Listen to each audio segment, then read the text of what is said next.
I also go into a relationship thinking I'm just better, and really, as long as I don't break up with me, I'm good. I laugh because it's so true. Gord's seen the length of my average relationship. He knows how well that's working out for me. You've got to have a goal. And what is your goal? If your goal is to have a longer, better relationship, there are ways to hack that don't cost you anything, cost very little, and can get you there better. But if you're happy without it, then you don't really need to change anything. But I found I needed to change things because I wanted a different interaction, a different type of connection that was more satisfying. Yeah, and you found that through after you made this movie. Have you found it's worked out well for you? Oh, my interaction with my own masculine and feminine needs, and as a percentage, I now understand them better. And with the women that, like when I'm dating, I also interact much better than I used to, and I had no clue before why things would naturally go in a direction that was difficult or here's one. This is what naturally happens. Like, I've been in a relationship, and tell me if this happened to you. After there's a 6 month to 2 month, there's a 6 month kind of period, then a 2 year period, and then a 5 year period, and over time, the amount of sex drops off. Now, I asked people in the documentary, what is the normal number of times to have sex per week? And they all said, well, once or twice. But how about when you were first dating? Oh, once or twice a day instead of once or twice a week. And so there's a natural drop-off. And why is that? Well, there's a reason I've discovered from the experts, and you don't have to settle for that. And the reason, they said, is because the more you're with somebody, the more you become alike, the more they call it habituation, where you take someone for granted and you no longer express gratitude. And one of the things you need to do is say thank you, verbalize it daily. It's expressing gratitude. If you stop doing that, things get worse. Passion goes down. Say thank you for the relationship? Anything. Thank you for picking up groceries today, honey. Thank you for the back rub. Thank you for calling me this afternoon. It was really nice to hear from you. It doesn't anything. It like greases the wheel. It's like if you don't change the oil in the car, it's going to fall apart. It's like it's relubricating the relationship. And we all know lubrication in a relationship is very important. Physically and metaphorically. And and the more you habituate, the more you become similar to each other, the less passionate you begin to feel toward each other. And the way to reconnect passionately is to find a way to go back to to reestablish your polarity, your masculine and feminine polarity. And behave if you're the masculine one in the relationship, which I am, and I have a sense that you guys are, then you have to go back to your masculine pole, and she learns to go back to her feminine. At the office, for instance, everybody is masculine. Everyone has a masculine energy, and women have to put on a masculine energy when they go into the office. And so what they have to learn is to switch that off when they come home and become more feminine. I am learning so much here, Gord. There is here's a very specific tip. For instance, you should never ask a woman what she thinks. You should only ask her what she's feeling. And vice versa. A woman or the feminine should ask the masculine what he's thinking. Never ask a man what he's feeling, because that's mothering. And men hate mothering. That actually makes a lot of sense to me. It's just a slight change in the wording of how you interact with each other. But that slight change has a dramatic effect on the relationship and your sexual interaction, your passion, and your happiness as a result. They're little changes. Gives you very directly different answers, too. I know if I say to my girlfriend, what are you thinking right now? It usually ends up being followed with, you have no idea and you just don't want to know. How are you feeling? Completely different answer. She'll tell me about her day. She'll tell me about this. And women are funny creatures with that one. Okay, so let me see if I got this right. Men and women are different. And Bring we lube. don't want to be the same. Lubricate. Yeah, always lubricate. Always lubricate. Embrace your opposite pole, your opposite polarity. See, that one I've always been a big fan of. But I've always that's a very I'm a big I'm very fond of Nietzsche and Nietzsche's outlook on things. And he was the first one who just said we need those differences to stay attracted to each other.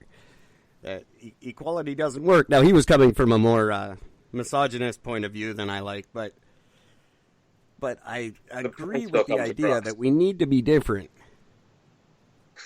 Because that's what keeps us attracted to each other. Although I would be massively attracted to someone who was exactly like me, but that's just maybe at first, but I think the boredom would set in much more rapidly if you're with somebody who doesn't challenge you in any way or bring forth new ideas, new concepts, new music, new food, new thoughts.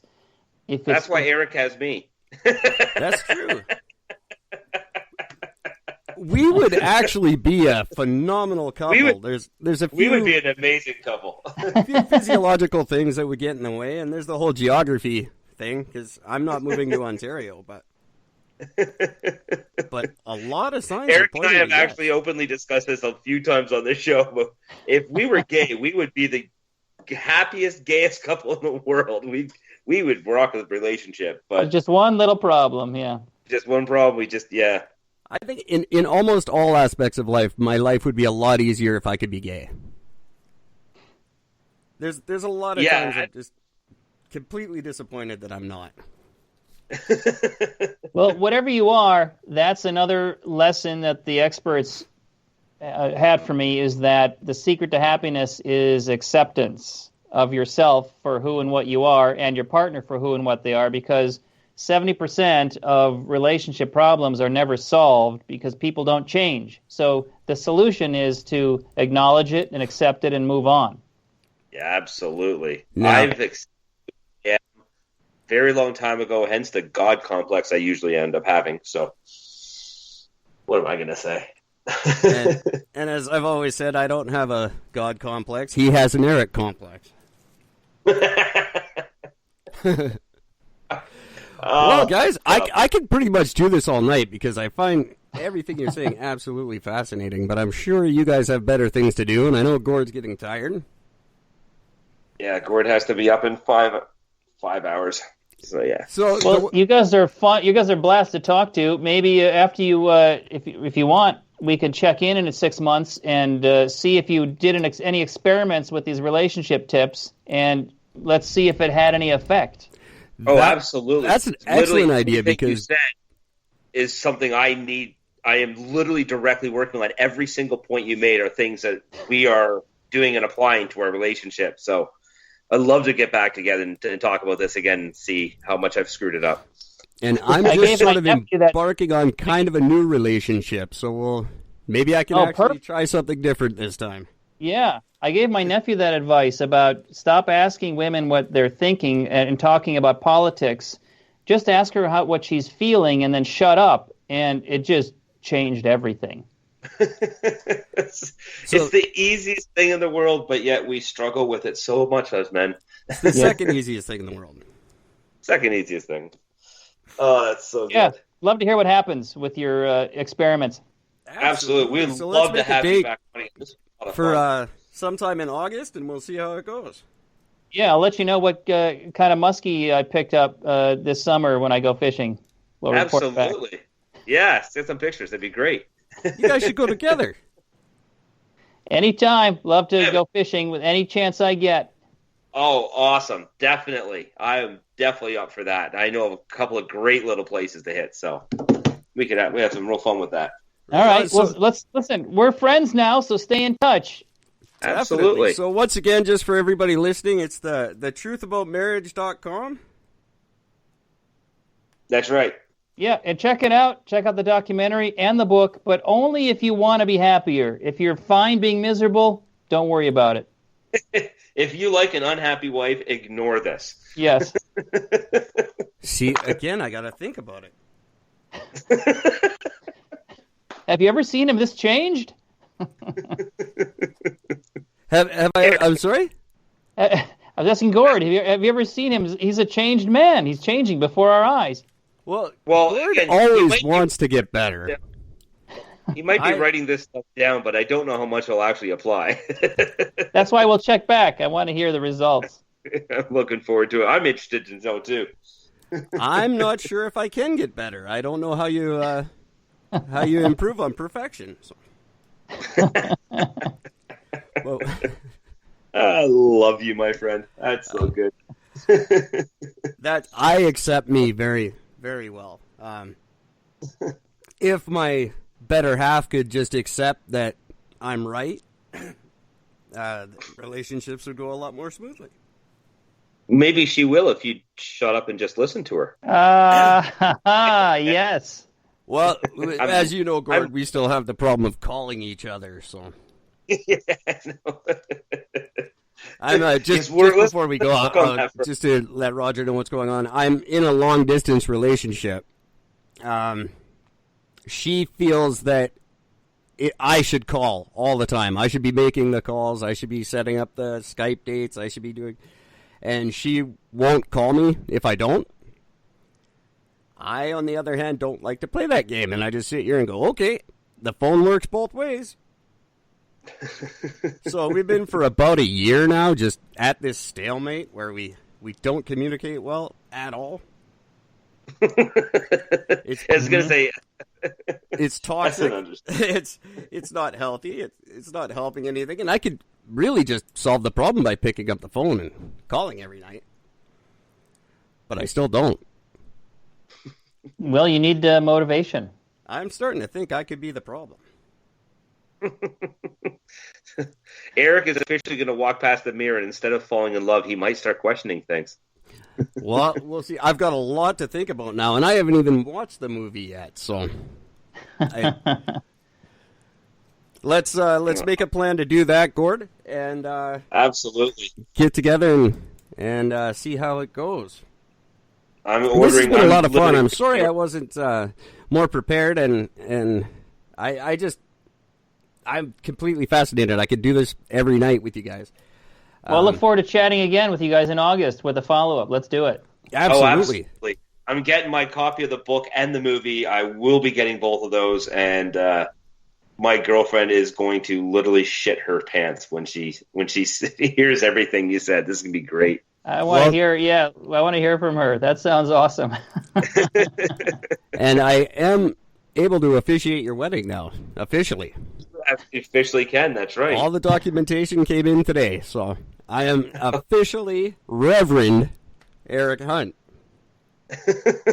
Well, I didn't realize we should have paid you that extra respect. My apologies. I got myself ordained last week. Congratulations. Well, online.